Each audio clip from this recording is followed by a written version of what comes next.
Hi കൂട്ടുകാരെ, എല്ലാവർക്കും നമസ്കാരം. പുതിയൊരു അധ്യയന വർഷം തുടങ്ങിയിരിക്കുന്നു. പ്രവേശനോത്സവം കഴിഞ്ഞു.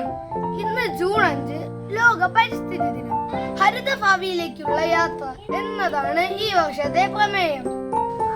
ഭൂമി പുനഃസ്ഥാപിക്കൽ, മരുഭൂവൽക്കരണം, വരൾച്ചയെ പ്രതിരോധിക്കൽ എന്നിവയൊക്കെയാണ് ഈ വർഷം ലക്ഷ്യമിടുന്നത്. ഈ പരിസ്ഥിതി ദിനത്തിൽ നിങ്ങൾക്കായി കുറച്ച് ഔഷധ സസ്യങ്ങളെ പരിചയപ്പെടുത്താം.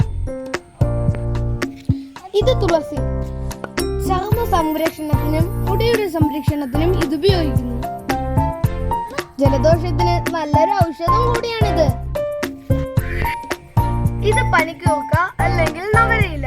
ഇതിന്റെ ഇലയ്ക്ക് നല്ല മണമാണ്.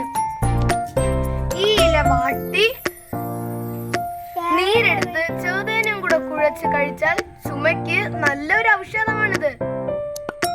അമ്മ എനിക്ക് തരാറുണ്ട്. ഇത് കറ്റാർവാഴ. ഇതിന്റെ ജെല്ലിന് നല്ല കയ്പുണ്ട്.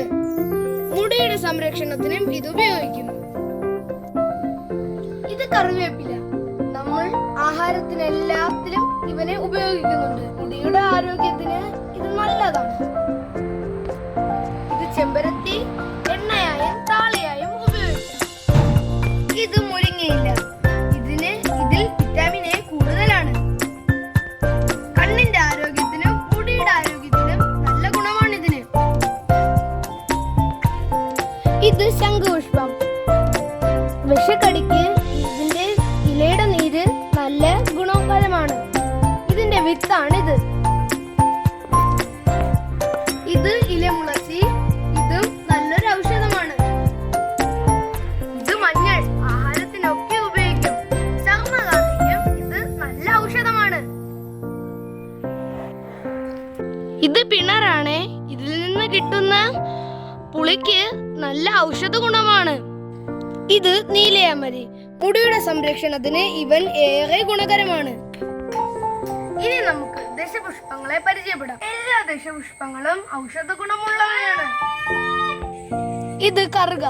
ദശപുഷ്പങ്ങളിലെ പ്രധാനി. ഇത് മുക്കുറ്റി. മഞ്ഞപ്പൂവാണ്. ഇത് നിലപ്പന. ഇത് ചെറുള. ഇത് മുയൽ ചെവിയൻ. ഇതിന്റെ ഇല എല്ലാം കൊഴിഞ്ഞു പോയിരിക്കുകയാണ്. നമുക്കിനി വള്ളിച്ചെടിയെ പരിചയപ്പെടാം. ഇതാണ് തിരുതാളി. അപ്പോൾ ഈ ഇലയോ? ഇതാണ് ഉഴിഞ്ഞ. എണ്ണ കാച്ചാനൊക്കെ ഇവൻ ബെസ്റ്റ് ആണ്. ഇത് കണ്ടോ? ഇതാണ് പൂവാങ്കൂഞ്ഞില. ഈ ചെറിയ വട്ട ഇലയുള്ള ചെടിയെ കണ്ടോ? ഇതാണ് കൃഷ്ണകാന്തി.